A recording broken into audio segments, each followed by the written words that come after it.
Alright, hello everybody, and welcome to this new game that I found on Itch.io called Lookouts.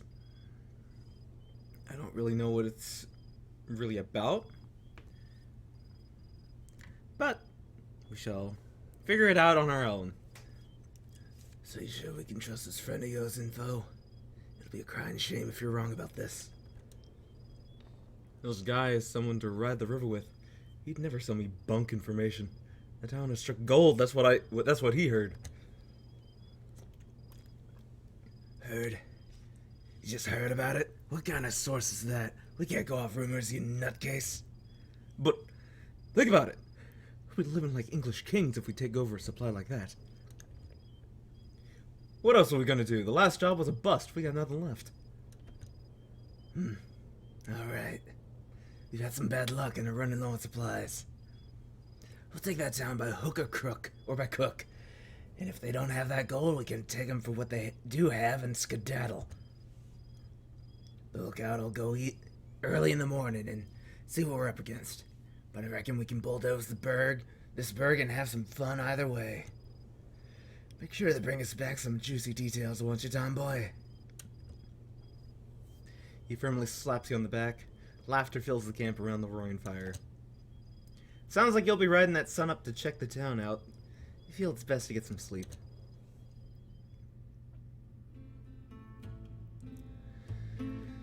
The desert is an orange haze. Scorched sands whip up around your horse's legs, the sun hot against your back as you ride towards the town. There's not much to be done while riding. The desert is lonely, harsh, bare. Only thing to do is think. You don't like being alone with your thoughts so often, for so long. But you always are alone as a lookout. Alone being the odd stick of the gang. No one talks to you unless they need something. You daydream as you ride, like usual. Flights of fancy of settling down somewhere. You're tied to Curly Wolf and his gang, though. Is it so much to ask to be able to live in peace? To not have to fight for survival, always on the run? Maybe that's what your life will always be like, gang or not. A haunted outcast. They could have sent you off with some playing cards at the very least.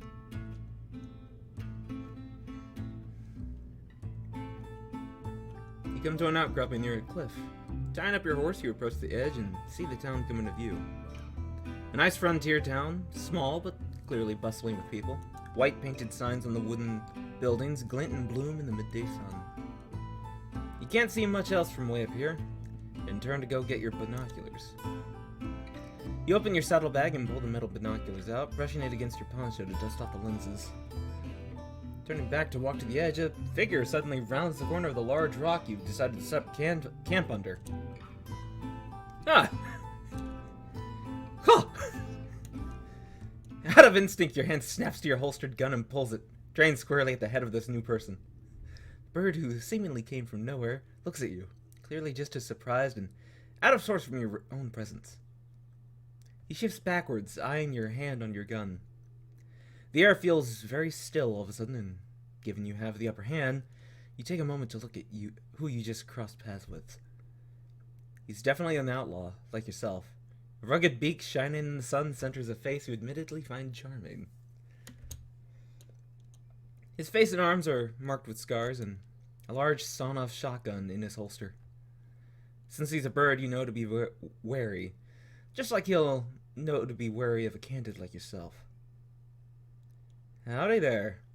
What's your name, partner? Joseph.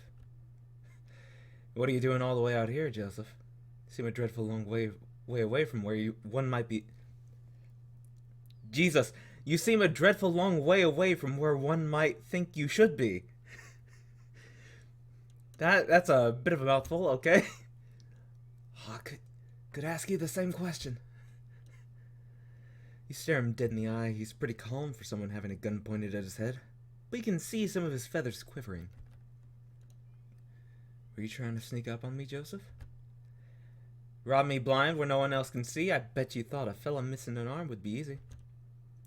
No, sir. I had no idea you You were here till I walked around this here rock. He passed the red stone beside him as if to make a point. Sir, what in the Sam Hill? You lower your gun like your shoulder joint just gave out and let it hang there. In all my years, no stranger has ever called me sir. Calling me surprised, fella. You'd have to be blind as or full as a tick to not see an upstanding young gentleman. Alright, now you're just looking on boots. The hawk puts a hand to his chest. God is my witness, I ain't lying to you. You holster your gun and snort a small laugh. May he strike you down as penance, then. What are you doing out here, picking flowers? His smile dropped from his face. He stops short and swallows, like he can't bear to say the next words. I'm part of the Black Vulture gang. I want to look out here to survey this here berg. That's very forward of you, considering I just had a gun pointed your way. I'm part of the Curly Wolf gang. I'll be damned you boys have been all over the west. Oh. I'll be damned you boys have been all over the west. What brings you right here? Much the same as you would imagine. Much the same as you, I would imagine. Rumors of gold. You'd have it just right. Well, I can imagine with my boss... I can imagine what my boss might want me to do, coming across someone who's sticking their beak in her business. Joseph tenses up, feathers ruffled. He understands full well what you mean, conflicting interest and all. But he's not here. Would be a real waste of a good bullet to use it on you. Is that an insult, or are you just trying to make a mash on me? A small jibe is enough to make you stop talking and search for the binoculars you threw when you pulled your gun. Turning your face away to hide the blood rushing to your cheeks under your dark fur. You dust the binoculars off again and walk over to where Joseph is standing, his eyes keenly trained on the town. Don't need no binoculars then, huh? No, sir, these eyes can see all the faces of those people down there, no problem. Sir, again, maybe it's just a habit of his to call people that. Say, why do you keep calling me sir? I ain't your boss. You just that much of a polite suck-up? Costs nothing to be kind on the trail, I found. What do most people call you then? You thought this might come up, of course. You're surprised it took this long for him to ask about who you are, what you are. Most would say tomboy, I would think. Or other things I wouldn't repeat in such polite company. What would you call yourself? Question takes you by surprise. Something else no one else ever asked you. I'd call myself a man. Oh, is that so? He's gonna think you're a nut now, you just know it. You'd be better getting on your horse right now and riding back than staying another second around this stranger. How funny. I guess we're in the same boat if I'm picking up what you're putting down. Not say that guys at the camp don't use shove the queer to talk about money. You nod at him, not sure whether to laugh or not. Neither of you seem sure what to say now. Instead, you hold the binoculars to the bridge of your nose and investigate the town, looking down into the valley. After a spell of looking at nothing in particular, in silence, you take the binoculars away. Excuse me! You take the binoculars away from your face again, readjusting to the late morning light. Oh.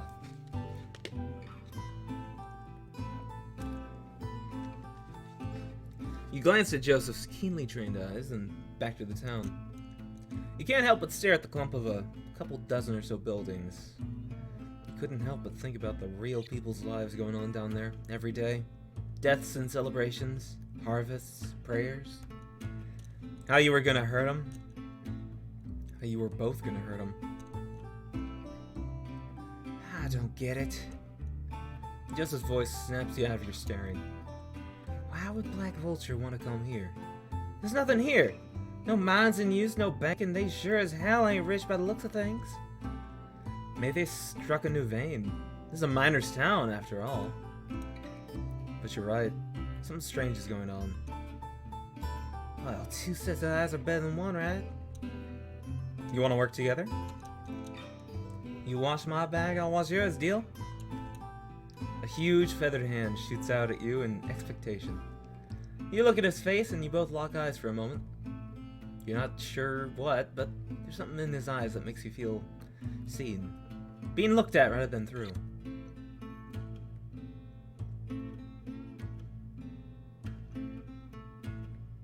You gently grab his hand and a second winged hand clasps on and gives your whole arm a big shake. Oh, careful there. Don't need to lose another.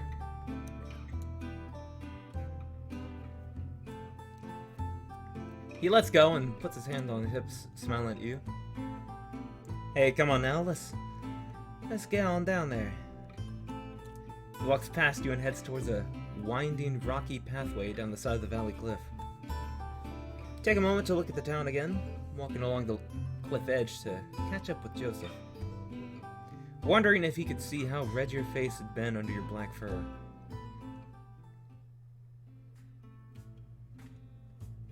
Clambering down the cliff face, the shade of the valley is a welcome change after your long ride in the sun.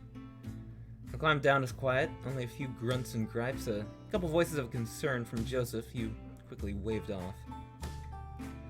You both approach a wooden sign you spotted a little ways off, swaying in the desert wind.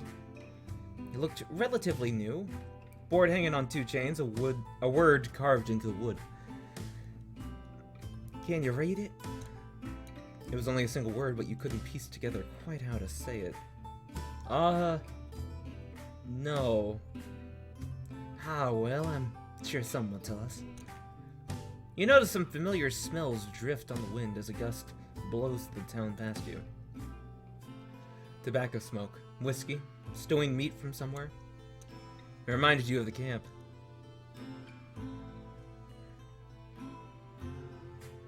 Walking more into town, you get a better look at the buildings that were just dots up on the cliff.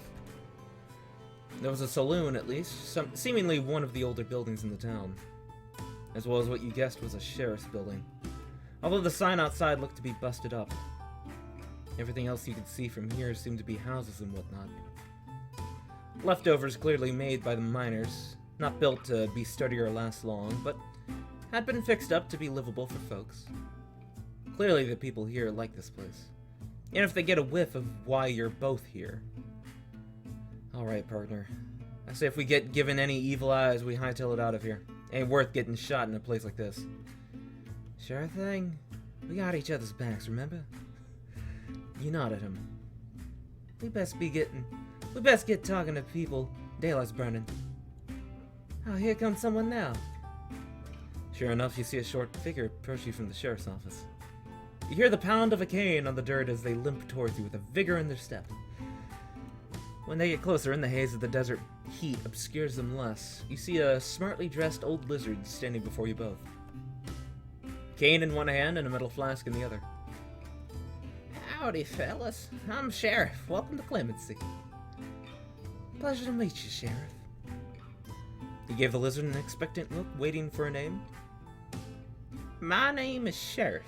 Just Sheriff. That's all you need. What do you call yourselves? My name's Joseph, and my associate here is... He gestured towards you and turned to look at you, a subtle panic running across his eyes. I never told him my name. You realize that he just realized you never gave your name. What is your name? I'll just keep it Robin. Let's just keep it Robin. I'm Robin. Pleasure to meet you.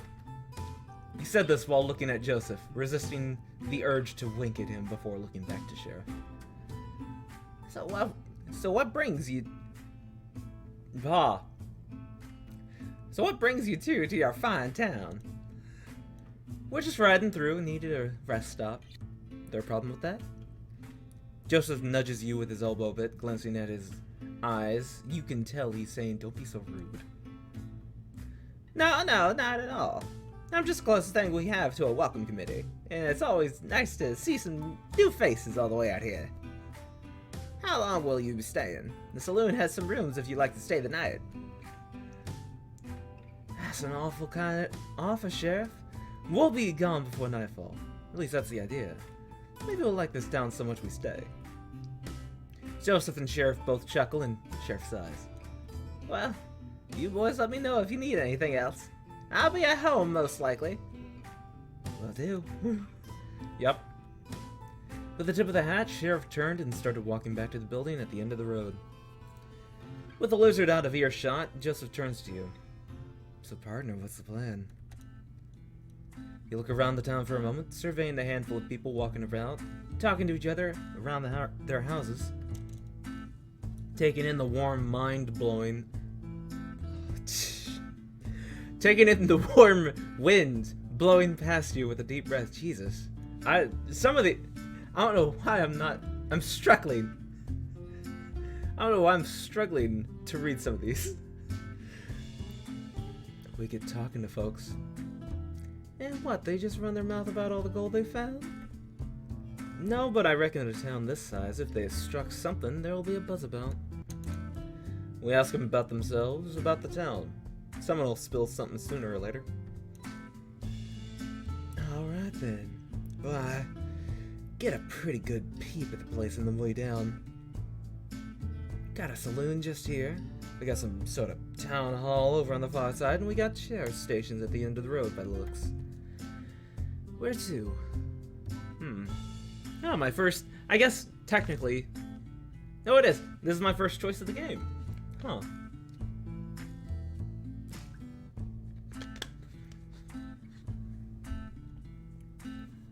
Well, we kind of just met the sheriff, so we'll leave him be for right now. Let's head to the town hall. Might be a meeting we can drop in at the town hall. Seems worth a look. Sounds good to me.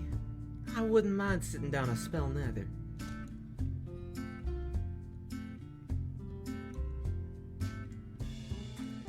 You both start walking to the outskirts of the town, weave in between the clumps of houses and down the dirt banks. You keep walking on the flat stretch, smooth and compacted from the frequent travels of people. Some townsfolk on their porches wave at you or give a little afternoon as you pass on by. Is it just me, or does it feel like everyone here is nicer than most? Oh, maybe, but I ain't complaining. He gives an enthusiastic wave to a small kid shyly hanging around outside their house under the shade. I could get used to folk being nice to me. They're not usually. I mean, I don't stray far from the gang a lot of the time. Maybe this is normal.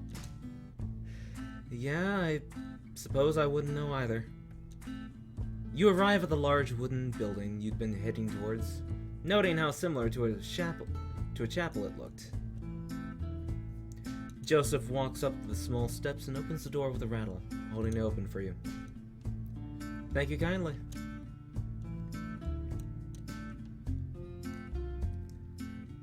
He follows you into the short, darkened hallway, closing the door behind him with another wooden rattle. The meeting hall is fairly large and simple and bright.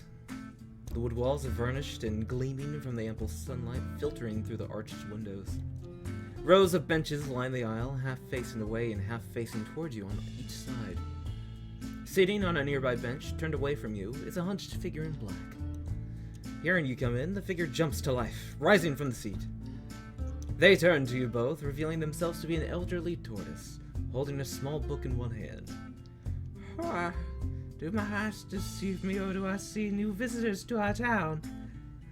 He walks with the characteristic slowness of someone his age and nature, down the aisle towards you both, but with a sprightly spring to his step. He tucks the book under one arm and extends both his hands to shake hands with Joseph and then you. Welcome to Clemency, to our meeting hall. I'm Jacob, and what might your names be? I'm Joseph, and this here is my associate Robin. Pleasure to meet you. I assure you, the pleasure is all...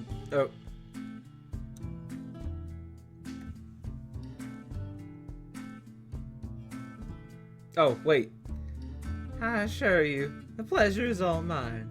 It has been a good while since we had fresh faces around here. Sorry, I got confused as to who was talking for a second. Now you'll have to excuse me, but I have some business to attend to quickly. Feel free to sit and pray here until I return if you so wish. Before you can ask any more questions, he shuffles between you both and out the door. You and Joseph look at each other quizzically, sitting down on the nearest bench together. What did he say? Sit and pray here? That's what I heard too. Is this a meeting hall for prayer? The meeting house of God? I don't get it. You can't help but smile at his musings as he looks around the room, looking into the rafters of the ceiling before turning back to you.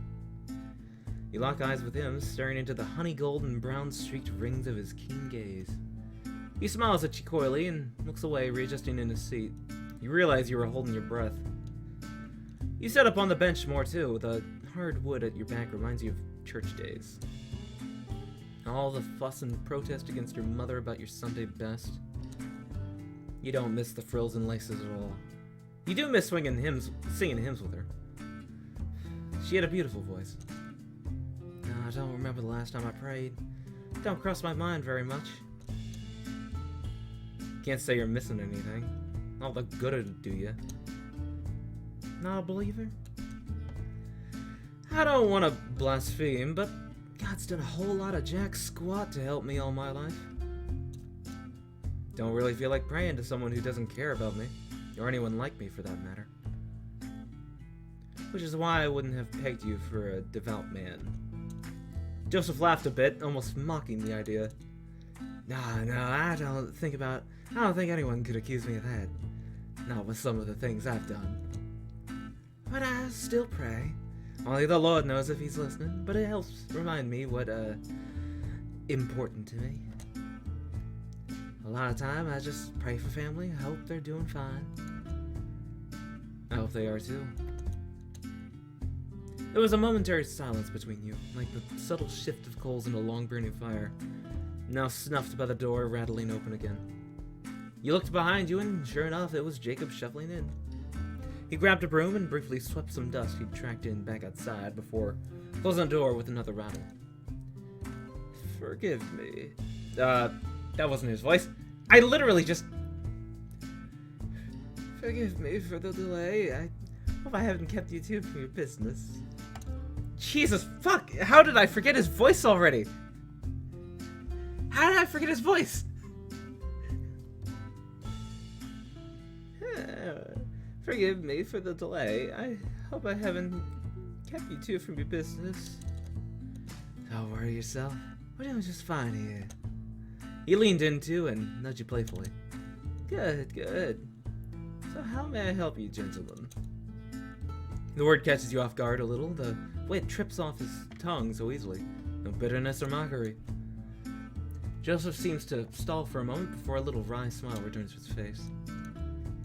He adjusted in his seat to turn to Jacob, who had now taken a seat facing you on another bench. Well, I was just passing through, but I'm curious. You mentioned something about prayer?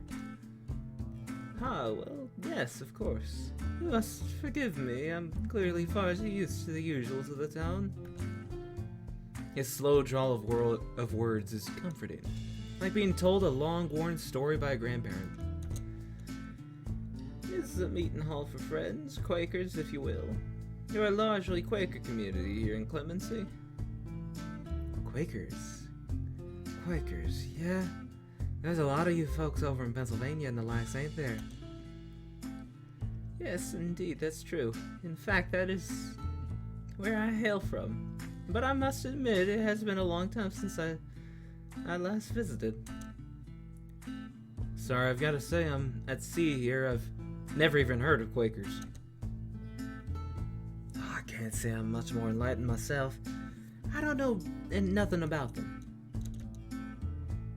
You both turned to Jacob expectantly. Oh, well, that's the simplest way I could explain our beliefs. He fell into deep thought for a few moments, eyes staring into the middle distance before coming back to life. We believe that there is that of God in everyone, that we all have an inner light that guides us. We don't perform sermons or sing hymns. Instead, we pray in silence together. There are no guidelines as to what you should do other than try to connect and listen to that light within yourself. We also very strongly believe in pacifism and do what we can to promote peace, denouncing all forms of violence and the degradation of our fellows who walk the earth with us. It's important to respect the light of God within everyone. That's certainly how I see it. That sounds nice, but, well, things don't often work that way in my experience. I'm gonna turn down the music just a touch. There we go. Jacob smiled wisely, like having heard the same sentiment many times before. Yes, there's certainly some that adhere to it more than others in town here, but it's always been an important tenet of our community. So everyone in this town are Quakers? Well, yes, no. Many of us are, but some of us more so just adhere to the same principles and ideals of nonviolence and so forth. Quakerism isn't enforced, but it bonds this community. Huh. Interesting. What about old Sheriff? What about Sheriff? With the pacifism or whatnot, doesn't seem like it'd be easy. Oh, well, yes, I can see how you might suppose that. Sheriff cares about keeping the peace, but isn't solely responsible for it. We all are. It's what made this town so easy to keep going. Me and Sheriff see eye to eye on many things. So you and Sheriff have been here a while then? Did you found the place or something? You'd have believed it by the tortoise's age. He could definitely be as old as this town. No, you flatter me, for I am not quite that pioneering. But I have indeed been here for a long time. If you'd indulge me, I could tell you a little of my story. Please do. Jacob nodded, again drifting off into thought for a moment before coming back with his words.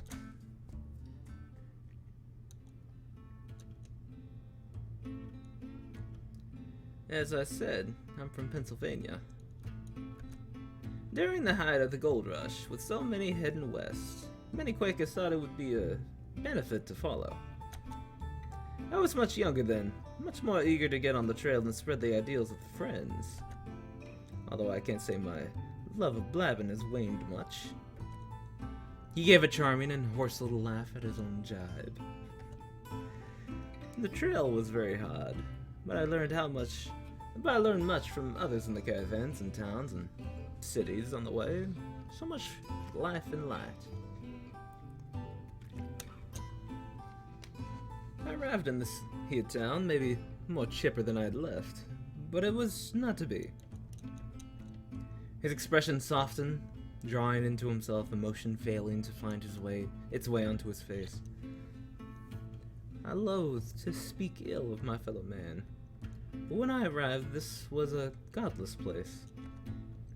The miners had little care for each other. Be it out of greed or desperation, they were consumed by their need for gold, even those who had had their fill. The whole town was tense and unpredictable. Arguments, even violence, would erupt whenever something valuable turned up. A new vein, gold in the river. They'd do whatever they had to get what they wanted. The night I arrived, they told me of the so-called savages that used to reside there. Very little makes my blood boil, I tell you. Boys what, but the way the miners talked about those Indians. How happily they told me stories about the ways they drove them out. Unspeakable things I dare not and would not want to repeat to anyone. I tried explaining the friends' way, how even the savages, that they called them, had the light of God in them. How we were equally important in the presence of God's light. That the people we share this earth with were not our enemy. They had no care for my explanations. They had no care for the needs or lives of others than themselves. Made me wonder how Quakers' past had convinced people of the evils of slavery. I didn't get to read the rest of that. Building bonds instead of destroying one another. Give me a sec. Is there a evils of slavery, of the importance of peace, building bonds instead of destroying one another. I lost hope. I thought maybe things had changed so much. Perhaps this was the people's limit. Tolerance to those who could get in their way was no longer an option. Or perhaps I was just a failure, unable to convince a single soul of giving a damn.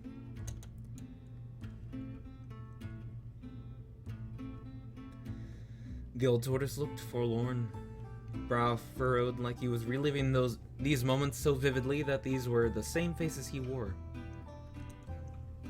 Then along came Sheriff. Oh, Sheriff.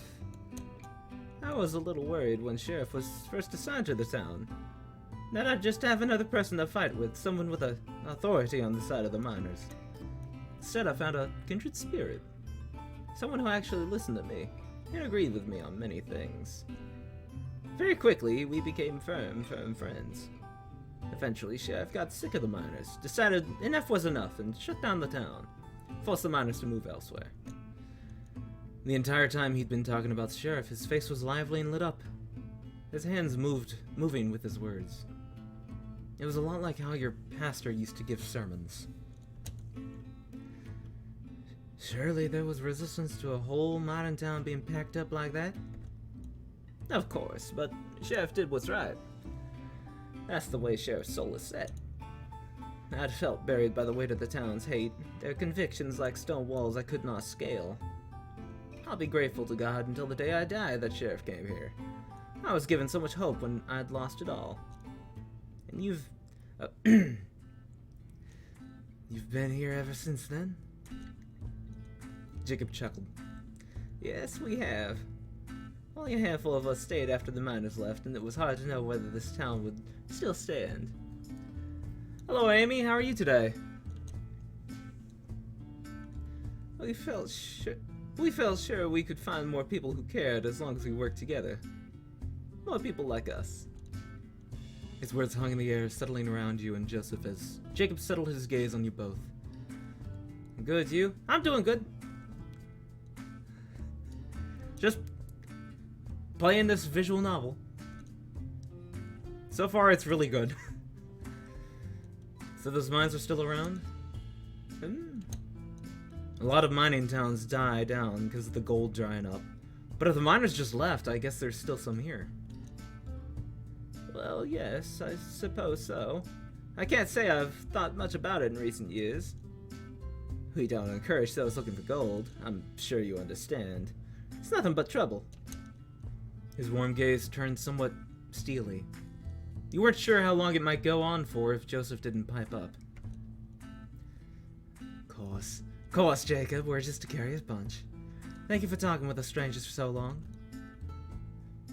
His stern eyes disappeared in an instant, and he humbly waved away Joseph's thanks. No, the pleasure's all mine. It's been good to talk to New Year's.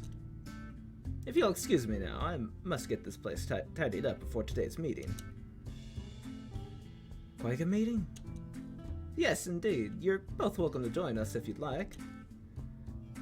Thank you, thank you, Jacob. But I'm thinking we'll be off anyhow. You all stand, stretching and shaking off the stiffness from wings and tails and legs. Go well, and keep the light close to you. You both nod and leave through the same rattling door as before, catching one last glance at Jacob starting his chores before you close it.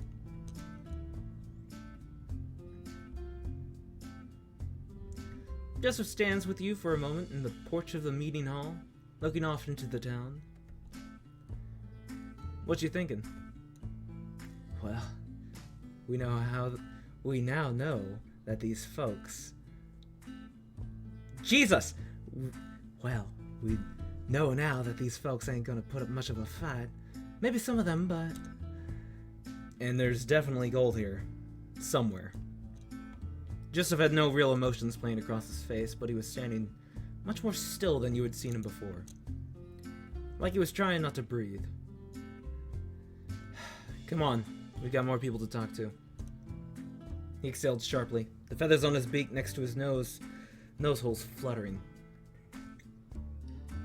Yeah. You walked past the houses and people like before, but didn't feel like waving back.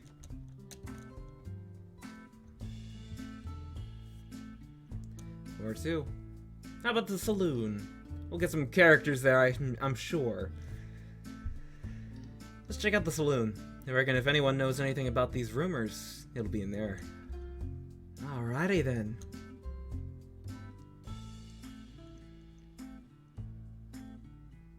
I love this music. This music just really nice. Walking through the doors of the saloon, you're hit with the very familiar smell of tobacco and alcohol hanging in the air. A couple patrons drink and talk quietly in the corner, not taking any notice of you two. You see a dozen or so tables, and looking up, there's a second floor with the room's sheriff mentioned. Howdy there! Your attention is grabbed by an excitable and friendly voice coming from a short bird standing behind the bar, who is now grabbing a couple glasses. My name's Bartholomew. What can I get you, fellas? He started wiping the glasses expectantly, glancing between you both as you walk the few steps from the doors to the stand at the bar. I'll get a beer. Alright, and you? I'll, have what he's having. Yep, coming right up. He set the mugs down and disappeared through a door behind the bar into a back room. I don't have any money on me, Joseph. Don't worry about that, it's on me. He pat you on the back with a big wing a couple times, but withdrew his hand when he saw you wince a little. Oh, sorry, was that too hard? And then, no, you're fine. You hadn't winced from pain, you just weren't used to someone touching you like that, at least. Friendly, like. Bartholomew reappeared with 2 glass bottles, tipping them into the mugs with satisfying glugs before taking a couple coins from Joseph. Thank you kindly. You both take a sip. Joseph seems to enjoy it, but you find it a bit more bitter. Try not to pull a face. Not like it? You smile weakly. Not my thing. Noted. He winks at you and feel your cheeks redden a little. You both keep drinking while the bartender busies himself behind the bar. The saloon is quiet. A piano sits gathering dust in the corner, seemingly untouched for many moons. Wind whistles through a gap in the saloon doors, carrying the sounds of desert insects. Slow day, huh? You look up from your drink and see he's looking at the bartender, who doesn't seem to have taken any notice. He glances at you both and realizes rather sheepishly he was being talked to. I'll beg your pardon. Slow day? Nah, this is about usual. Gets a lot more lively in the evenings when the sun goes down. Everyone comes here to take a load off. So you know everyone here pretty well then. Well, of course. Not exactly a big town. We're a pretty tight-knit lot here. Why is that? This is a mining town, right? These places usually explode with people. Oh, well, I can't say I know much. He looks oddly unsettled by your question. How long you lived here for? He perks up again from whatever you said that troubled him, the brightness returning to his voice. Oh, well, I'd say somewhere close to 8 years. That's a darn long time. Yeah, I suppose it is. What made you stay? Never mind saying. How'd you even find this place? I've never heard it till we'd stumbled past. Bartholomew's cheery smile dropped a little, morphing into something more wistful. Like the face of someone looking at an old, now bittersweet photograph. You boys ask a lot of questions, don't you? You and Joseph look at each other for a moment, expecting the other to say something, but nothing comes out. I don't mind. I give it a fair shake. This town ain't the most exciting. It's nice to talk to some new ears that ain't tired of my squawking already. He gives a little half-hearted chuckle.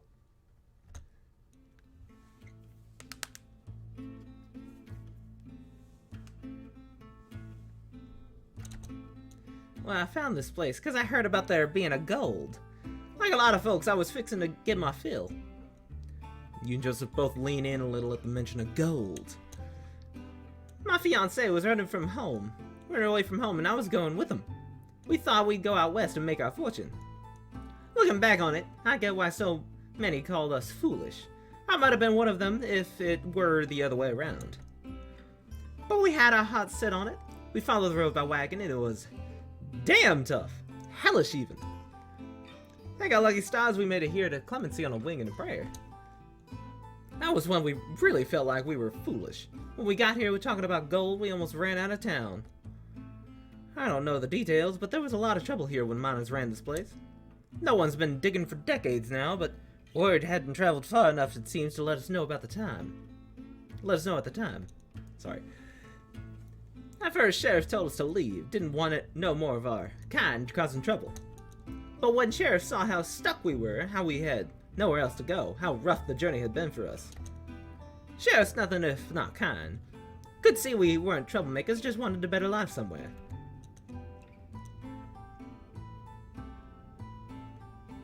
He shrugged, like there was nothing more to it. With the town's help, we gussied up this here saloon into something I could run, and the rest is history. I'm glad y'all found something here. Jesus. Glad y'all found something here. Yeah, I can say that for sure. Clemency may be small, but it's something real special if you ask me. So there's no gold here? Bartholomew leaned back against the shelves behind him, crossing his arms. Not as far as I know. Mines are around here somewhere, but I've never seen them. This hasn't been a mine in town for a long time. The folks here don't think of it as one. You do well to keep that in mind. He tapped the side of his beak as if to say, if you catch my drift. Even so, I would be interested in the history of the town. Afraid that well runs dry here. But there's others who have been here far longer than I have. You can always talk to Sheriff if you haven't yet. Sheriff made this place what it is today. Want to know something? That's the lizard to talk to. Thank you, Bartholomew. No problem, it's my pleasure. Bartholomew stood up from his lean and stretched his back and arms a little. Slinging his cloth over his shoulder, he picked up a small clinking and rattling box before walking through to the back room. Daylight's burning. I think we'd best be going. Agreed. He stood at the bar and waited a moment while Joseph downed his beer, and then yours too. Hope you can hold that. Ah, please. How little you must think of me. Only a couple beers. You should have seen me at the Long Branch in Dodge. Drank the entire gang at the table. Can't help but smile at his cockiness, unsure whether to believe him. You briefly think back on the times the gang had gone to the bars. You were always told to stay outside, don't wander off. Dog on a leash, waiting for his master to come back. Staring into lamplit streets and hearing the braying crowds all around you. Drunken strangers enjoying each other's company as much as their liquor. At first they told you it was dangerous for you to stray too far. Then they started telling you to stay outside after you'd beaten the teeth out of a guy in an alley who you knew had been staring at you. Couldn't have you causing them needless trouble. Off so soon? Bartholomew re-emerged into the bar, looking expectantly. Well, don't be strangers. You're welcome to come back later when the bar's more lively. My husband would love to meet you both. The casual lilt of his words caught you off guard, and you think you see Joseph stumble a little. Hello, Savage. How are you today? Failing to get any words out, he just tips his hat, and you both leave the saloon, stepping back into the dust and dry desert heat. Doing good? That's good. The dry desert air is warm in your lungs. Blazing afternoon sun bakes the ground beneath you as you walk near the edge of town again. Your throat feels tight, feet sore. There's a gentle pounding of blood in your head, accompanied by a familiar piercing ache. Everything seems hazier than it usually is. Thoughts are swimming. You're fine. Just keep walking. You almost bump into Joseph as he stops short, looking around again, searching for anything you might have missed. You look as well, but the sun seems too bright somehow. You look down at your feet to shield your eyes. Staring at the tiny dunes of your footprints in the dust. Alright, so where to now? I think there's only one place of interest left. You heard what he said, but it didn't quite stick with you. Yeah, sure. How about you? I'm doing very well. I'm doing good today. Should we get going there then? Again, hearing but nothing stays. Your thoughts feel like just caught fish wriggling from your hand. Alright then, let's go. Yeah, let's keep moving. Joseph starts walking away, and you follow. You try to follow. Your feet move, but they don't land where you want, and you stumble a little. Just looks around at you, and as you stand there, staring at your feet again. Hey, what's the matter, partner? Uh-huh. I feel a little dizzy. Doing alright? Didn't say anything. Placed his hands on your shoulder and twisted you to face him, looking down into your face. Yeah, you're looking a little sick there. Let's go sit down a spell. Am I about to have a heat stroke? He started walking with a hand on your shoulder, guiding you over to a ledge with a shallow drop.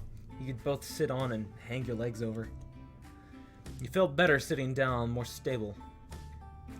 You hear the rustle of Joseph unclipping something from the back of his belt. Seeing him pull a round canteen between the two of you. When's the last time you had a real drink?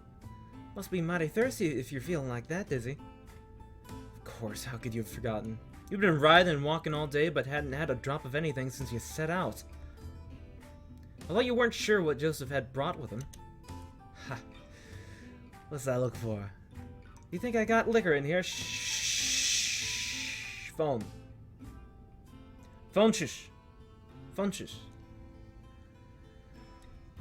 He chuckled a little and unscrewed the cap, letting you smell it a moment before taking a long gulp. Just water, see? Get it down you before you collapse on me or something. You sheepishly took the canteen from him and gave it a little wave in his direction as a cheers. You tilt it to your dry mouth and take deep gulps for a few seconds, licking water drops hanging on the edge of your lips after. Bit warm for my liking. Can't be cold water from a clean stream, but better than drying out like a mama's washing. You take another swig before handing it back to him. Thank you. Don't worry about it. Just pop up next time. Almost hit the dirt because you didn't say anything. Sorry, it was just... We have a job here. Didn't feel like I could waste time. Can't even make time to sit down and drink. You're unlike most I've met. Who put a snake in your boots anyway? You gotta slow down a little. Maybe.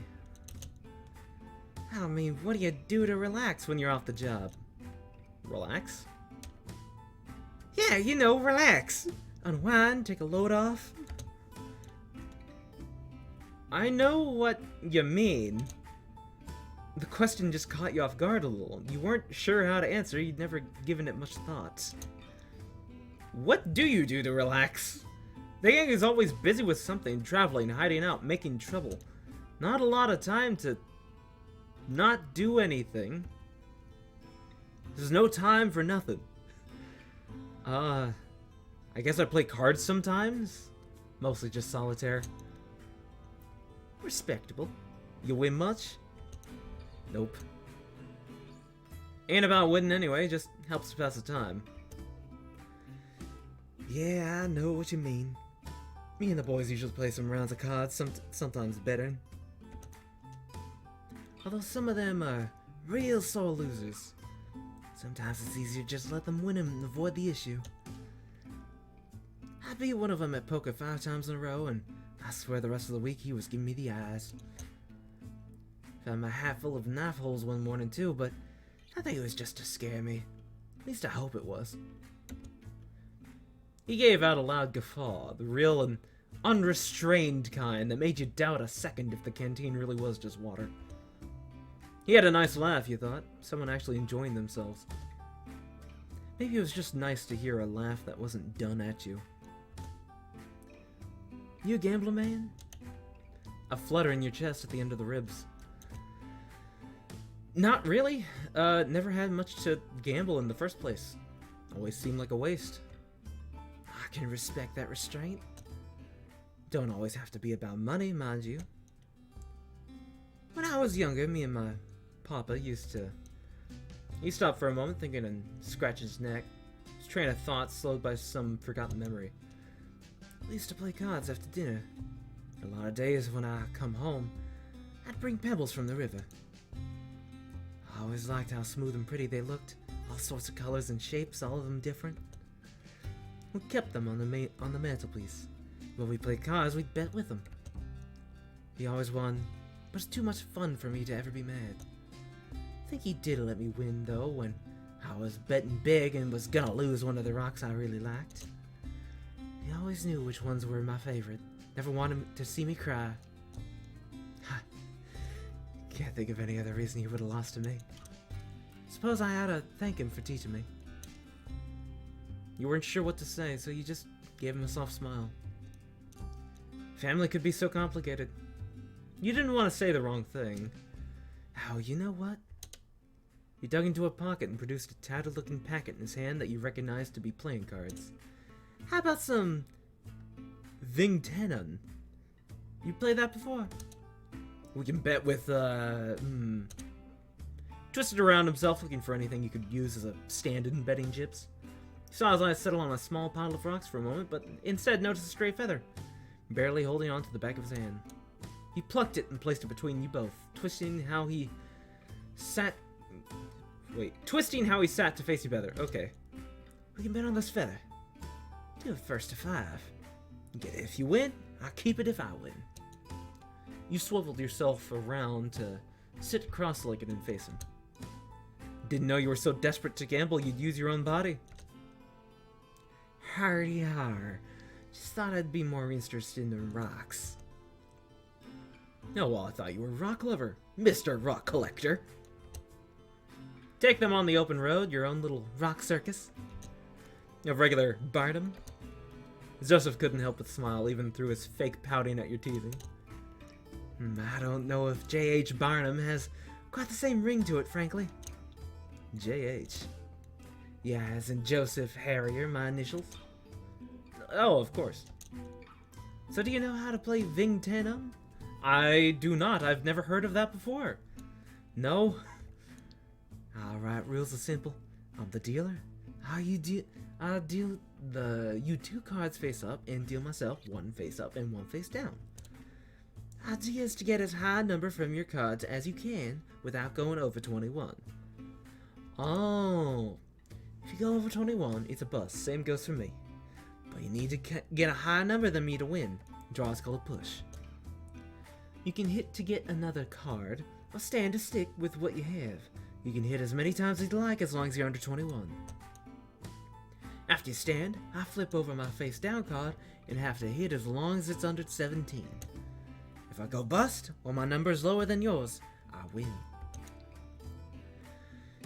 If you get 21 exactly, then you don't hit or stand, and I can get a push in that case if I also get 21. Cards are worth what the number says. Face cards are like King, Queen, Jack, or 10. Where things can get a little confounding is that Ace is worth either 1 or 11. Ace is worth 11 in a hand unless it would be a bust, in which case it's just a 1. Ace can still be an 11 if it would let you win. Gets a little muddled during games sometimes, but I ain't trying to cheat you, so don't worry about it too much. Right, let's play. Like I said, first to 5 wins. Got it! So... Oh, okay, that's weird. That's weird that they put my hand on the left. So, 18... I'll just stand. You've got 14... and bust. So I've got 15. Hit. Damn it. 19 stand. 17. And I win. 10 hit. 4 of diamonds. 14 hit. Damn it! I can play 21. Ace of Hearts. Ah, damn. Okay, 12. Damn it! God damn it. 5. Yes, hit. 16. I'll stand. Okay. 13. I'll hit. 18. I'll stand. Push. Boom! I got a 21. 20, I'll stand.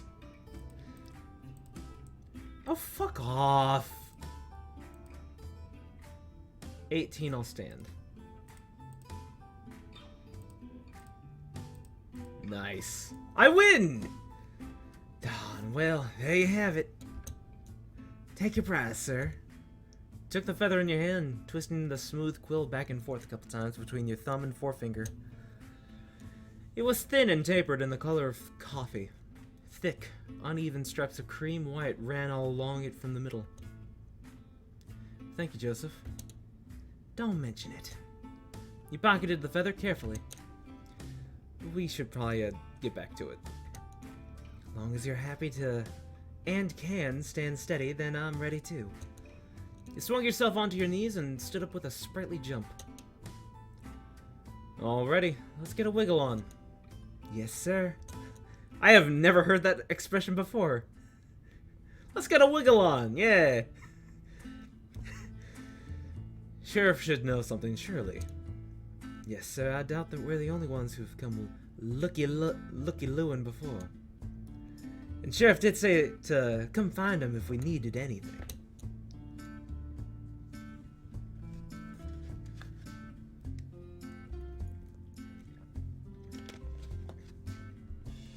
You walked the same direction you saw Sheriff leave. Down toward the closest edge of town, through what might be considered the main street where this town bigger. Sheriff's office is modest, one of the smaller buildings in town, a short square stone block with barred windows and a lopsided wooden door. As you get close to the squat building, Joseph slows down and raises an arm to your chest to slow you as well.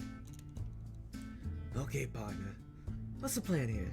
You and I both know Sheriff is going to be the most paranoid, owl-headed son of a gunsburg. Can't go waltzing in there shooting our mouths off just about anything. Yeah, you're right.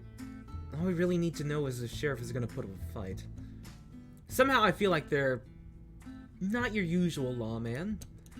You look around thinking for a bit. Two halves of a tattered sign swing in the wind on the chattering chains in front of the building.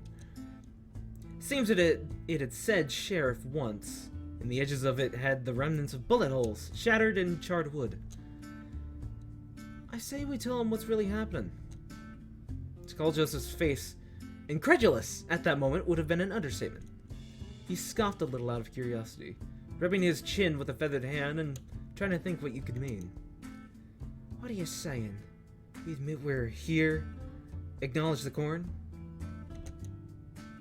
Sort of. I think we can tell Sheriff that there are outlaws coming, and we're worried, about the town. That's a dangerous play.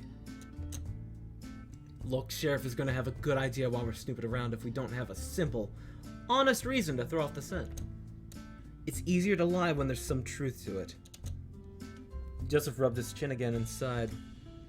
I think so too, but still I can't help to feel jumpy walking into the lion's den.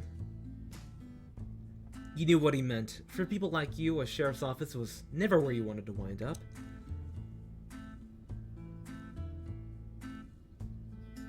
Walking into the office together, Joseph ducks to clear the doorway. You find the inside to be much more well kept than the outside, which had clearly seen some wear and tear in its time. Sunlight and dust in equal measures came in through the windows, landed upon the desk of Sheriff, who was currently rapidly filling a piece of paper with pencil in hand. After you close the door behind you, you both wait for a few seconds for Sheriff to notice you. Before you can politely knock on the closed door for attention, Sheriff raises a finger on a pencil-holding hand to ask for a moment's more waiting. This was followed by hasty scribbling onto the end of the piece of paper before the pencil was thrown onto the desk with little regard. Two keen eyes landed on you and Joseph. Howdy there, fellas. Thought I might be seeing you again. Howdy again, Sheriff. Now what can I be helping you both with today? Oh, well. Joseph turned to you, locking eyes. You saw the slight wild panic of someone caught in a trap and looking for a way out. Do you protect the stone?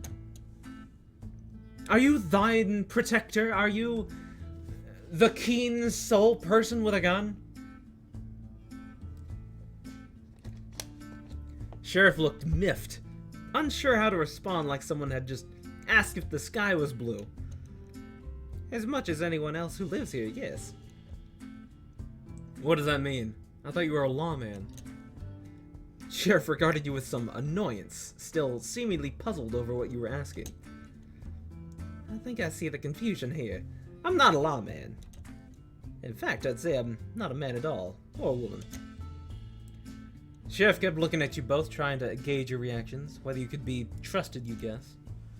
My name is Sheriff. That is the moniker I've chosen, and I'd ask you kindly to refer to me as so, or not at all.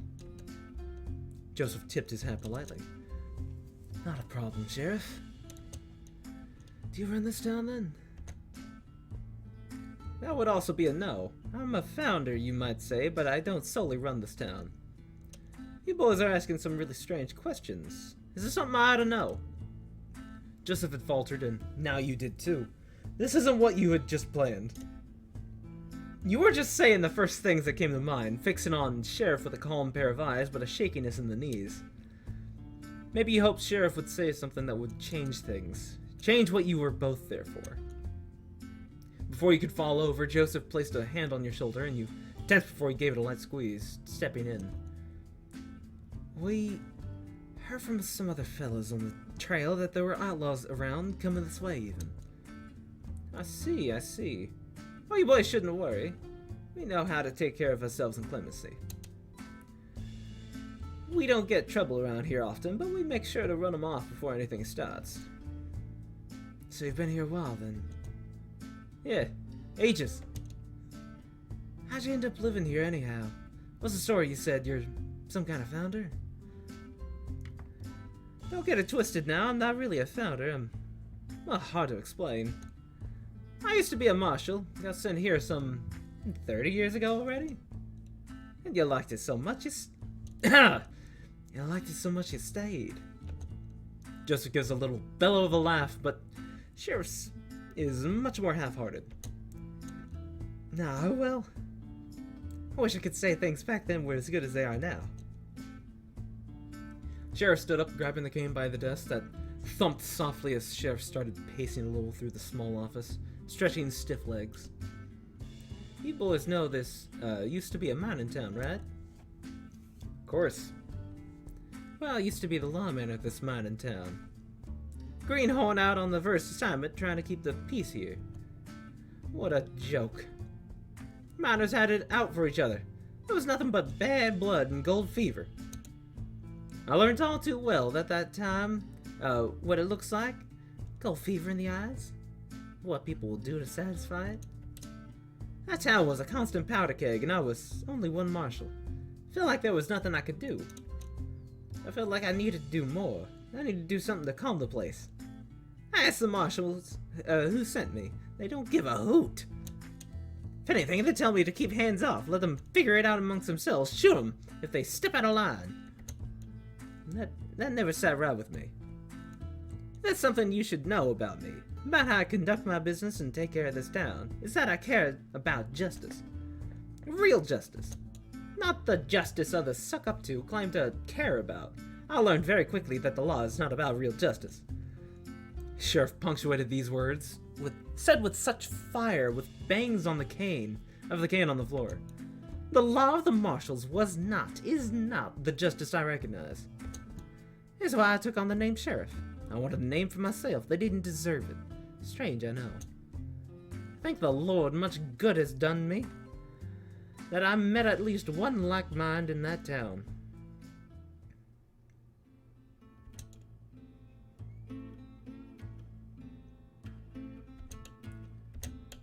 Sometime in the winter, we had a caravan arrive in town. People who had been traveling long across the trail, needing somewhere to stay for a spell. There's some to sell as well, furs and such, anything to help get by. Friendly folks, I enjoyed the company. Spent the night drinking with them around their wagons. The miners didn't take kindly to them, didn't trust them. That was a week I'll never forget. Constant accusations of stealing and flare-ups, shouting matches almost ending in drawings. The miners were so darn jumpy and owl-headed about the slightest things. 3 days later, a miner turns up dead, stabbed in his sleep. The miners all accused one of the traders of doing it, a Mexican fella.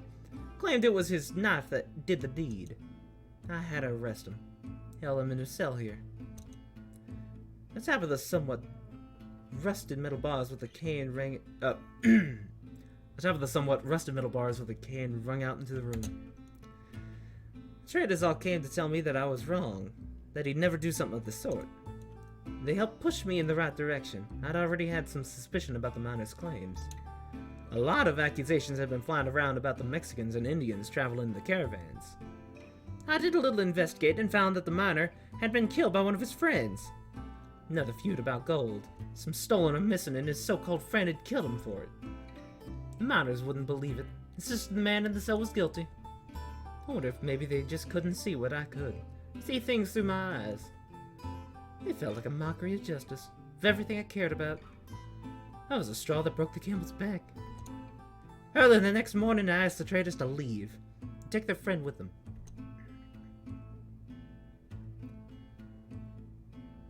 Sheriff notices how intently you both are listening, water eyes flicking between you both.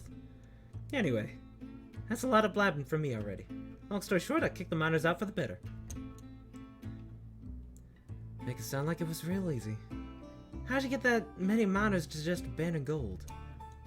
I did what I had to, and I had no regrets or weight on my soul for it. Really, getting them out? That was the easy part, I suppose. We moved and rebuilt some of the town, further from the mines. We all wanted a fresh start. Years since have been hard, very hard. I don't have the stick because I've been sitting on my jollies and gazing at sunsets. This town may be small, but it's a lot of work to keep going.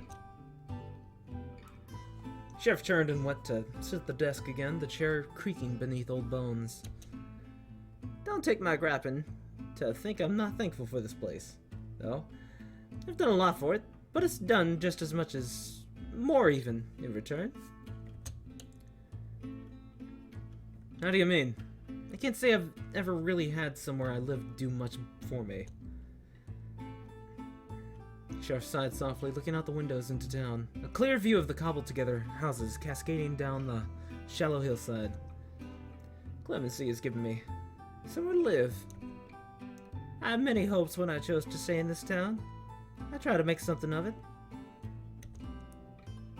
I've worked hard to earn the respect of those who live here, as a person, not as an authority. Oh, I also just realized they have a rules poster, but it's ripped up in the back. Interesting. People here don't see me as an oddity. They don't fear me. They don't mock me or interrogate others for how they live. This ain't just a community, it's family.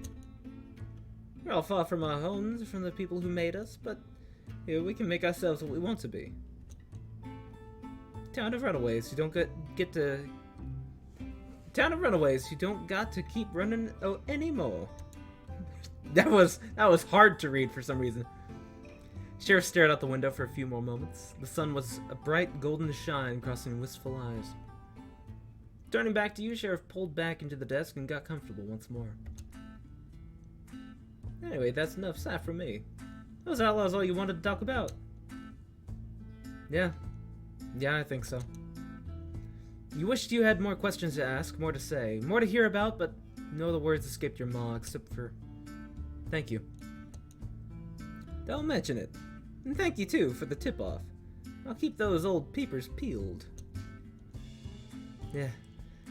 Thank you for talking, Sheriff. We'll be on our way now, but I did have one more question for you. You still with those marshals? In contact with them? I quit the day I rebelled against the miners. Never heard of him again. Joseph nodded, tipping his hat, and Sheriff tipping in turn. You stepped out the station into the blinding sun together.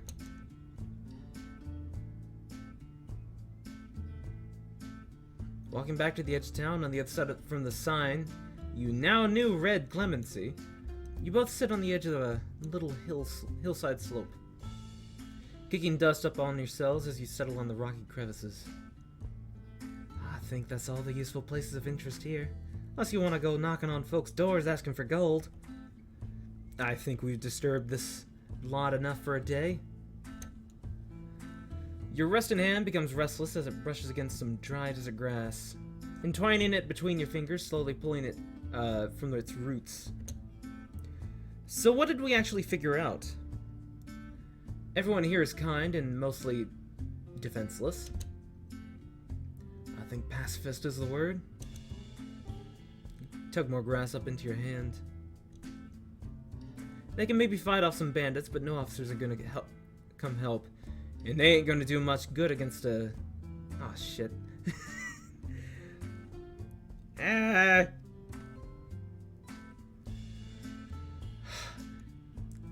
They can maybe fight off some bandits, but no officers are gonna come help. And they ain't gonna do much good against the whole gang. And there's gold here, somewhere, in some forgotten mines no one's seen for decades. Well, it's gotta be around here. This is a mining town, for Pete's sake. How far could it be?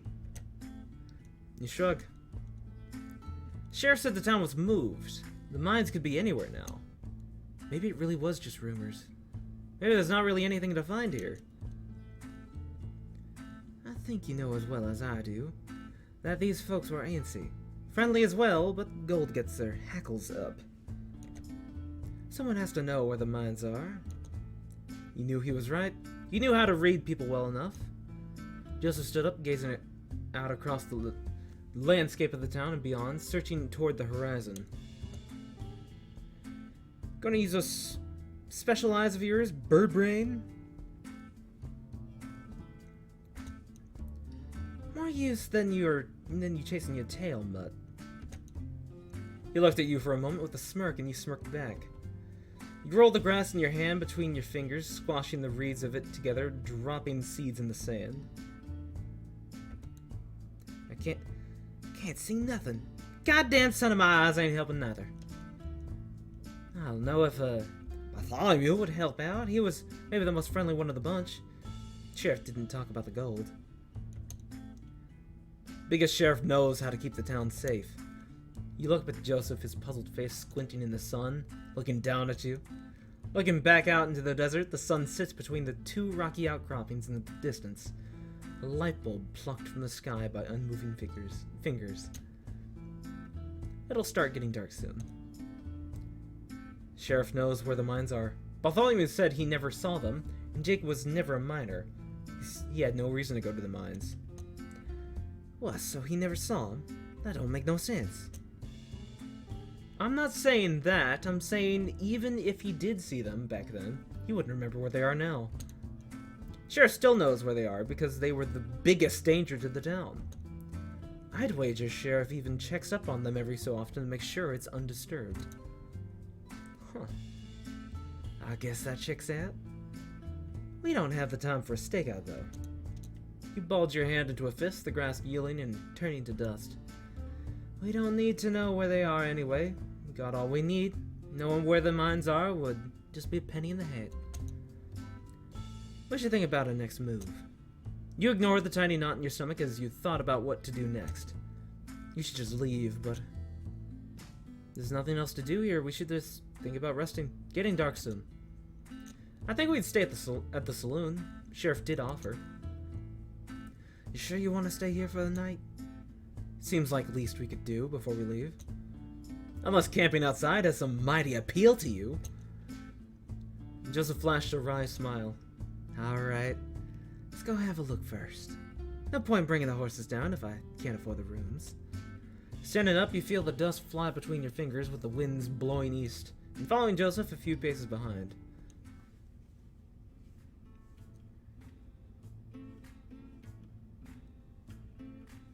Give me just a moment. I'll be right back. Alright, sorry about that. I'm back. You walk toward the saloon again, looking forward to having somewhere to rest.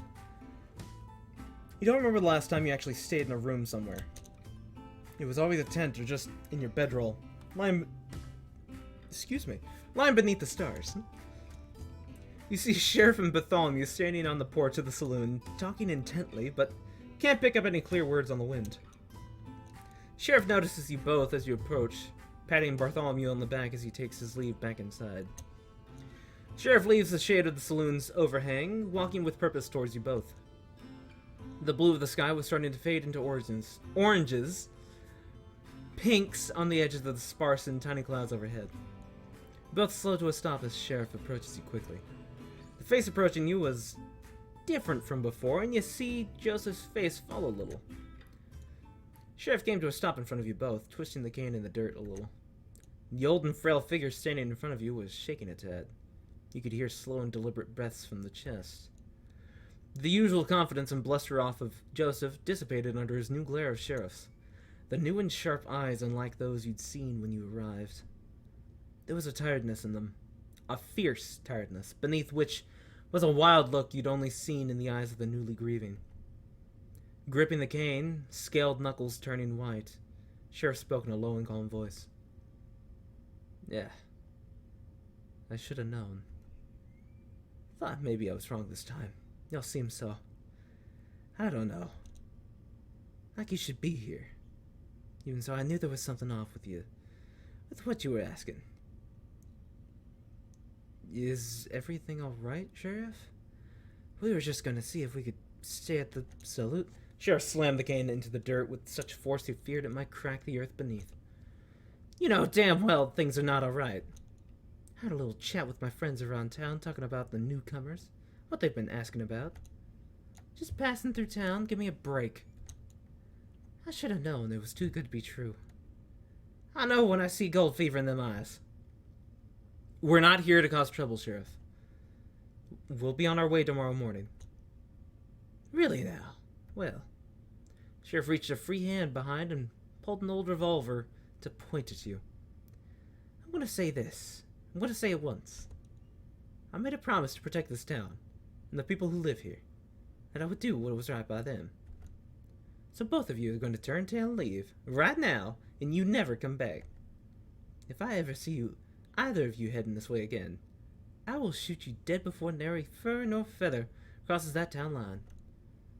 You stood still next to Joseph, a small fear of what walking taking hold as you feel like the wind might knock you off your feet. Understood, Sheriff.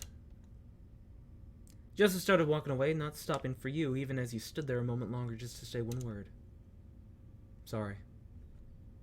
You knew that didn't make up for it, but was all you could muster from your tight throat. Turned quickly and walked away after Joseph with your head down, staring at your feet as they rhythmically sped one after another, through the dust tracks of a town you couldn't come back to.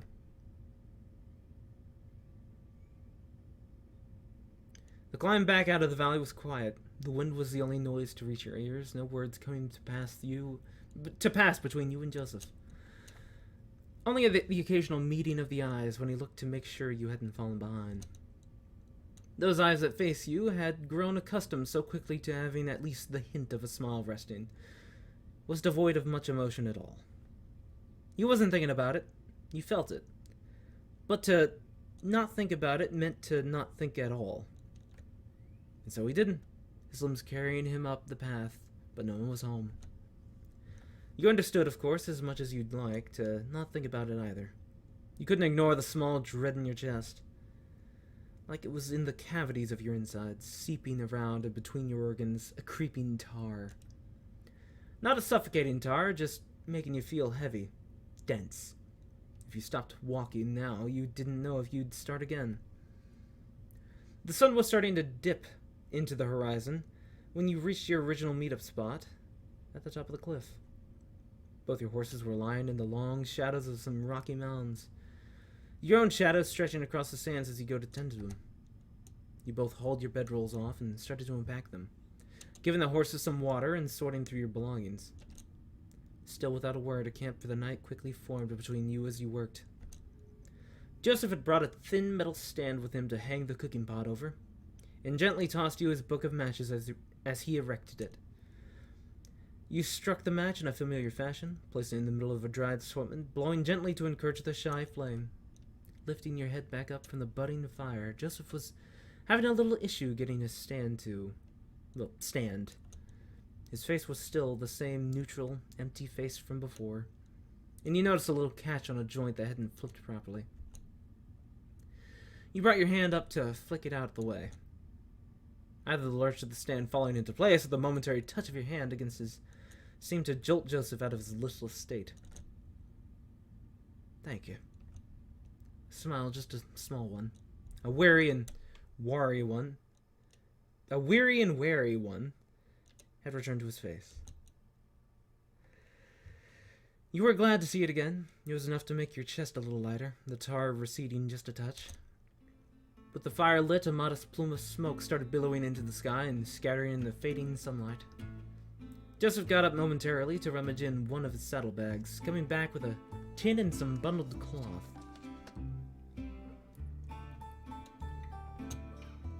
I've got some, beans?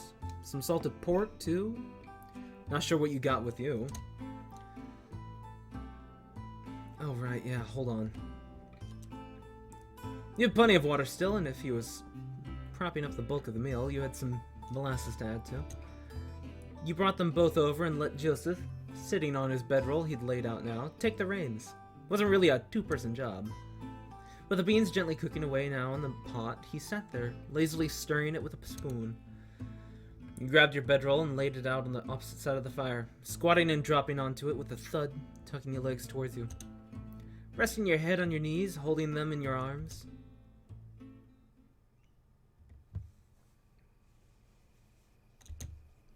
The two of you sat like this for a short while, watching the pots steaming away, the orange flames licking the other side of the well-used metal.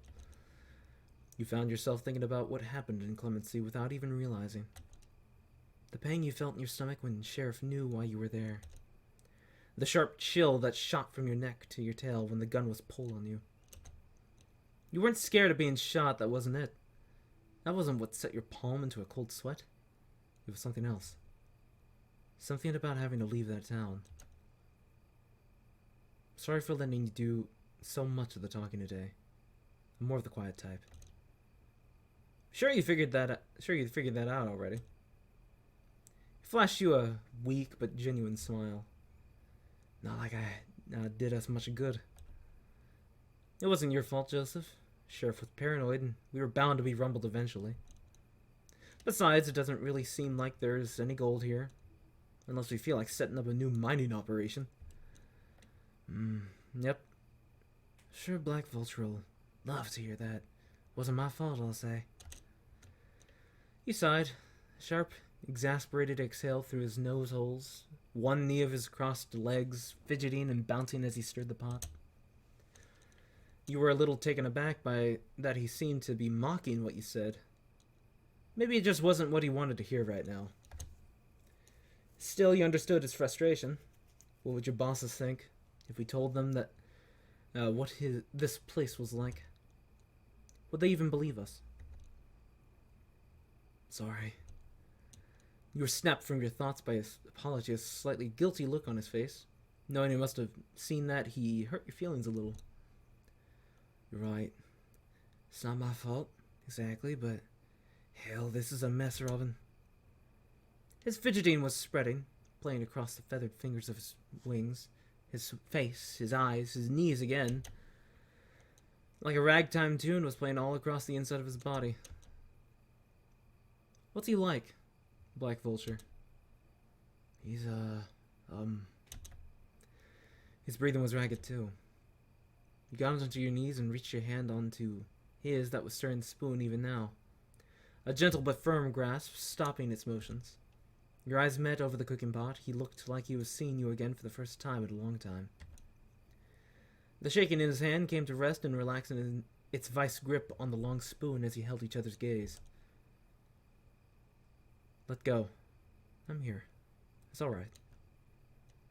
He nodded a few times, taking his hand away and resting on his haunches, stretching his legs out. A few moments passed as Joseph regained his calm, laid-back demeanor. One leg still bounced a little, a quick rhythm tapping a dancehall tune. The sun was almost gone now, the last dregs of its light in the desert turning everything in the distance a single dusty red. You could see the stars now as you looked to the sky, the light continuing to fade. more and more points of light dotting their way to the east. You turned your eyes away from the sky when you heard the sound of a penknife flicking open. Oh, don't mind me none, I'm just doing a little preening. He started taking the knife gently to his wing, very gently. He seemed to be scraping away older feathers while also opening new pin feathers scattered across the wing, in motions almost like shaving. Forgive me if I'm talking out of line, but why don't you use your beak for that? Ah, well, Mom always told us you don't use your beak for things around anyone other than family or friends or lovers. It ain't polite. He seemed a little sheepish admitting it, like it was uncommon quirk of his family. You asked about Black Vulture, yeah? Don't you know the stories already? Yeah, but those are just stories. I know what it's like riding with someone with a few tall tales trailing behind them. Joseph snorted a little, still making his way across the wing with his small knife. Yep, sounds about right. Pretty sure some of the more flattering ones I've heard were left behind by the vulture himself. You settled on the side of your legs a little, getting more comfortable as you kept stirring the ever-cooking pot. Where to begin with the man himself? Jeez. He's a real piece of work, that one. I can tell you that much for sure. Oh, hey, Asirim, how are you today? He's a city slicker that considers himself a cowboy, even though he hates getting his boots dirty. Acts all gentlemanlike and such, a real flannel mouth. He'd charm the pants off you if you had something he wanted. Then when he's got what he wants, he jabbed the knife towards you pointedly. He'd stick you in the back and twist it hard to hear you cry. He turned the knife back to preening. He's a terrible shot too. There are some stories that he could shoot the cap off a bottle without spilling it from 50 paces. But he ain't the sharpshooter. Never. He's almost as bad as a shot as me. Have someone else for that. See, that's how you run in his in a posse. Not a pose, it's a posse. You make yourself indispensable. He tapped his knife on the ground through the word to make his point. Also, Osirium, it's only 10 in the morning. What are you doing up? Right, it's 10? It's more like 11 at this point. This gang is on the smaller side, but they're plenty loyal. They need to be. There can't be anyone else. You're loyal, then? I'm the eyes. I'm useful. I get on good with a lot of them, and Black Vulture keeps me around. Win-win. You understood. What he was saying, what he meant, what he really wanted to say. You understood how it felt to be under that kind of looming shadow. No one for miles around, but don't say anything, just in case. I fell asleep and slept like 4 hours. I've been up since 5. Go back to bed! Go to bed! Go to bed, dude. This is not healthy. Don't start being me. Don't start being the insomniac that I am.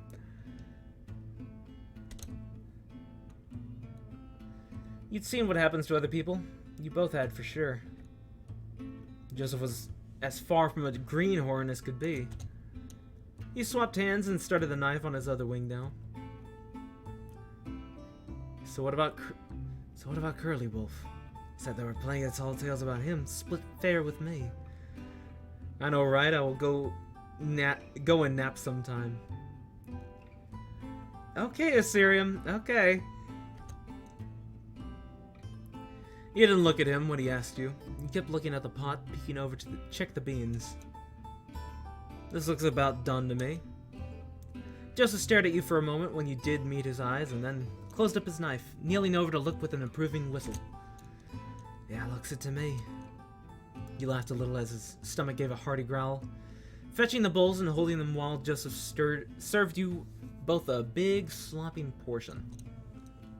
Night had come now, and you both gathered a little closer around the fire and moved the pot stand to the side.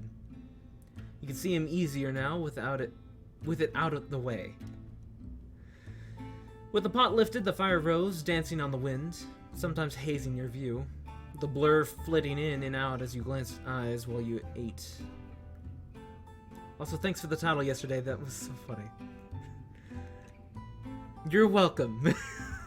You wanted something eye-catching, I believe. I believe that was the words you used. You wanted something like, AO? That's what it was. Yes, my grand achievement, the title "Destroying My Bussy in the Mines," is one I will cherish. Believe it or not, I ain't the cookie back at camp. Someone else got that privilege. He was clearly joking, but the beans were some of the better you'd had. I never would have guessed. Yeah, it was good. I don't cook that often, but I make some mean donuts from time to time. Fits my personality. Yeah. Also, fucking cowboy donuts? Can I get a recipe for that? That sounds nice. Oh, you do now. I'll have to try them. I hope so. It was so selfish to ignore this question. Say nothing about Curly Wolf, so rude of you. You weren't raised like this. You couldn't, though. Never. Or more like you didn't know what to say. How many years had it been now? Sorry, I should have said something when you asked about my boss. I get it. No, I mean, of course you do, but it's also that when I said I was a quiet type, it's more than that. Yeehaw donuts, If I'm shooting straight with you, I don't remember the last time I heard my own voice before today. At the camp, I might say yeah or no, but I don't really talk. And when I'm away on a lookout, there's just no one to talk to. I don't want to talk to myself and just be reminded I'm alone. I've never talked about him. I wouldn't. Joseph looked straight at you. Even into you, it almost felt like. You could see the fire between you and his eyes, flames fluttering across the irises. The intensity of his look gave way to something like relief. Oh, don't worry about being a quiet one. I think it's part of your charm. There are lots of wannabe tough guys who want to act like you with no sweat. A strong, silent act. Besides, guys back home are always telling me to shut up. Not that I give them the satisfaction. I can tell you that being quiet doesn't change things. Same horse shit regardless of whether you make a fuss. You sighed. Long sigh. What words could you even use for a man like him? Curly Wolf is a bad egg. I think sometimes he was born like that.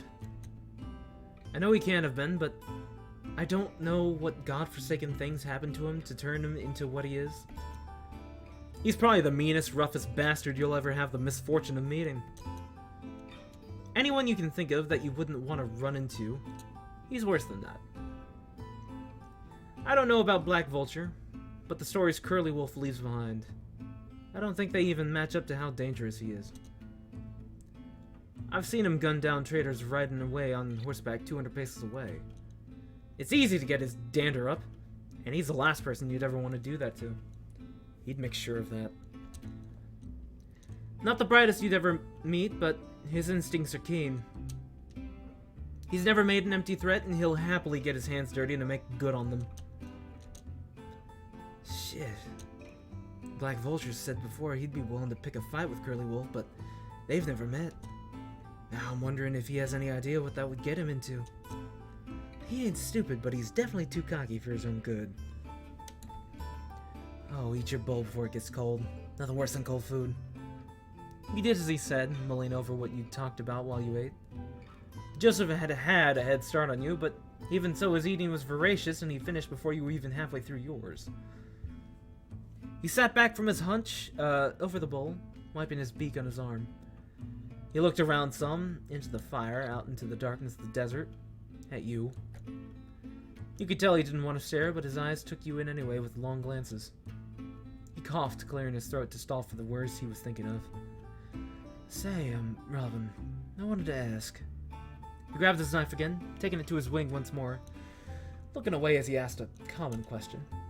You're, hope you don't mind think me cruel for asking, but what happened? Did he do that to you? You're pretty used to the question about it, but you appreciated his genuine warmth behind his words at least. This whole thing? Yeah, it wasn't pretty. It was a practical joke of sorts, if you call it that, by some of the guys during a camp. Took my bandana and shoved it in the mouth of one of the horses. Egged me on like to get it back. Reached my hand in, and of course the hoss gets all antsy and bites down, starts thrashing away, trying to get away. I don't remember much after that. Blacked out from the pain. Next thing I know, I'm being hauled to some doctor. Told me they had to amputate for it putrefied. Joseph had stopped preening at this point, looking at you with some real watery eyes and a soft expression on his brow of both anger and horror. Got the bandana back, so, you know, win some, lose some. I'm sorry. Nothing to be sorry for. Long time ago. You just live with it. Full and finished, you set aside your bowl, taking another appraisal of your surroundings, looking up to the sky and its carpet of stars. It was quickly starting to get cold, so you got up and went to your horses, fishing some blankets out for them. Looking inside the bag, you couldn't find your usual extra blanket for yourself. Shit, must have forgotten it to take it before you left. You spied your binoculars in there. You took them and walked to the edge of the cliff again. You were about to put them up to your eyes when you realized you didn't need them to see what was happening in Clemency. The whole town was dark, except for the bright lights prominently shining from the saloon. You saw the shallow silhouettes of people dancing play out across the street in front, and if you listen very closely, music. Seems like they're having a rip-roaring time. Yeah. I wondered if they would do it tonight, like Bartholomew mentioned. Oh, wouldn't they? What have they got to be worried about? His voice was a little cold, blunt. Ice cubes and a drink bumping your teeth as you sip. You know, out of all the towns I've been kicked out and run out of, this is the only one I'd want to come back to. This place ain't for us. We're trouble, Robin. We're no good for these folks. Tomorrow we'll be gone. We'll tell our bosses we didn't find anything. And if we're lucky, they'll just go on their way. Maybe in another life we could have gone back there. Would have been nice. But this is our life. Our only one. It is what it is, we move on. That's how we live. You could feel the wind blowing behind you, ruffling your trousers, whistling past your ears as it seemed to push you towards the edge of the cliff. Yeah, I guess it is. The wind kept howling, picking up and dying down, whistling off of the valley and kicking up clouds of dust around the buildings down below. Curlywolf was going to ransack this place, even if they don't have anything. And what do you want me to do about it? Sorry, what do you want me to do about it, huh, Robin? It's not my problem. You feel now the desert night upon you. Your fingers, the tips of your ears, starting to feel the tenderness of the cold and the wind. You were shivering. You shouldn't have talked back to him. You knew how that always went. It never ended well. You just made him feel worse, like it was his fault. Why should he have to listen to your stupid concerns? It was your shit to figure out. He owes you nothing. You just met. You don't know each other. If it weren't for convenience, you would have shot each other hours ago. You heard the sound of shuffling behind you as he got up. He started walking toward you. Here it came, as he knew it would. You tense up as he approaches, closing the distance, expecting the due anger. Closing your eyes when you feel him at your back, ready for the blow that's coming. You flinch when you feel a weight around your shoulders. Squeeze of them, too, that you expect to hurt, but is so tender it couldn't possibly. Opening your eyes, you see a thick blanket draped around you down to your knees. It looked cold. Don't want to get consumption just standing there. You know how cold the desert gets. You drop the binoculars gingerly by its strap to the floor. Now clasping the edges of the blanket with your hand tighter around you. You could feel how cold your fingers were just below your chin, almost numb. How long had you been standing here for? I'm dreadful sorry. You got nothing to be sorry for. You and he sat back down by the fire, Joseph giving it a 1,000-yard stare. Thank you. Nothing to it. Get warm. You pull the blanket tighter again, the desert chills still sweeping underneath. Are you not cold? I've been around the fire all night, haven't I? I'm fine. He's lying. You can see his feathers twitch and shiver, but he's trying hard to hide it. You wonder the truth of what he said, too. That we just had to move on. Standing up with the blanket, you walk around the fire, standing over him a moment as he looks up towards you with wide eyes. You sweep the blanket around him and down, shoulder to shoulder. You were right, he's definitely cold, but a lot warmer than you'd imagined.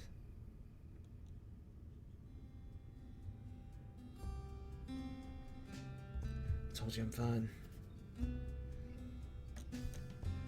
Don't give me that blow, tough guy. I know you're not. He looks like he's going to say something, but just shuts his beak. He suddenly seems a lot warmer. I'm sorry, I didn't mean what I said. I know. That wasn't the fella I've been around all day. I'm just scared. He nods softly, as to be almost unnoticeable. Yeah, more scared than I ever been. Together you huddle. Bring the blanket together, tighter and tighter, moving closer to each other. He smells like the desert, dusty and sweaty. Eyes are so warm. Why do you feel like this? Not warm like you're around a fire, but like there's a fire inside you. Warm coals shifting around inside and embers spitting in your throat. Have you ever felt like this before? Joseph, He looks at you, your faces so close together. You lean your head into his shoulder, staring into the wild dance of the fire. I haven't met someone like me before. Or someone like you.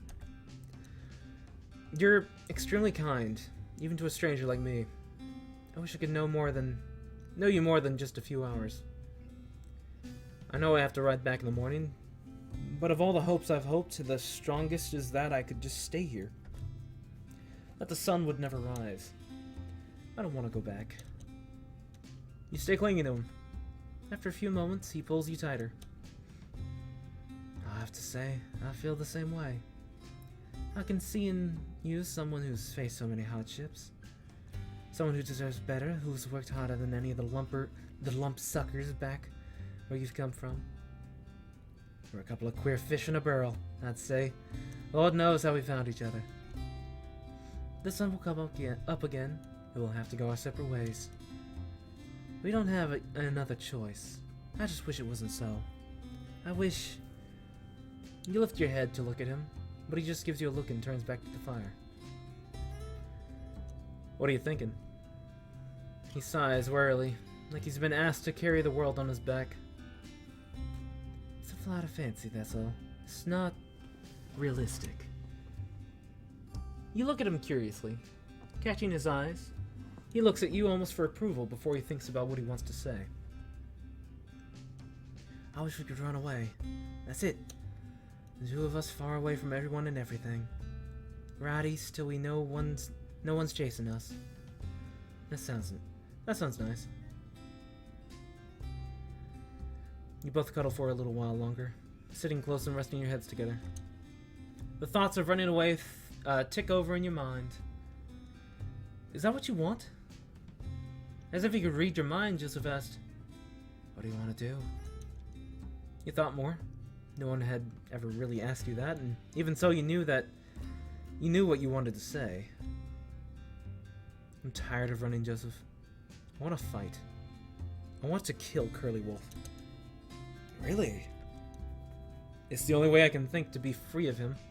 You know as well as I do, you don't get to just up and leave. Don't get me wrong, I'd love to be free of Black Vulture too. But do you think that's something you could do? Kill him? I can't do it alone. Our gangs, Joseph. They're gonna destroy this town. And after, if we ran away, we'd never be safe.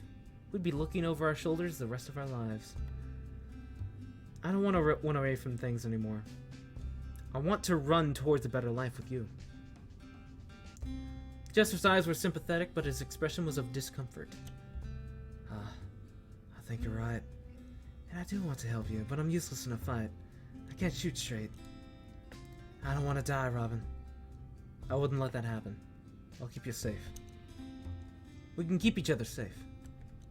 We haven't been living our lives, Joseph. Just surviving. Something better than that is worth dying for, I think. A fight feels inevitable. We should face it. You're really that desperate to go out? You nod, head held against his shoulder. He sighs that same sigh again, long and heavy, almost theatrical, as if it weren't for the stakes laid out before you both. I think you're right. A chance like this won't come again. I might even be tempted to call it fate. We should talk to the sheriff again, I think. Somehow, if we can. He yawns. I don't know what you're gonna do, but we ain't gonna figure it out when we're bone tired. We should get some sleep. Come morning we'll talk more, figure something out. And then...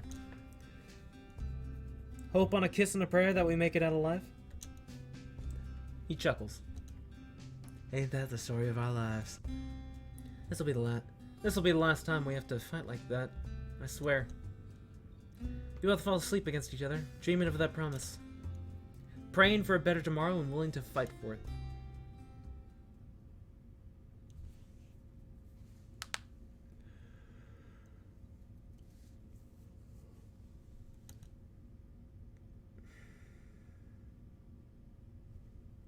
Alright. I think I'm going to stop it here. That's all the time I have for today. Thank everybody so much for watching. Thank you to Amy Lark, Savage, and Osirium for all being in chat today. And I shall see everybody tomorrow with something else. This is a very interesting story, and I can't wait to see what we got. Or, like, see what else happens. But until then, everybody have a great day. Have a great Pride Month.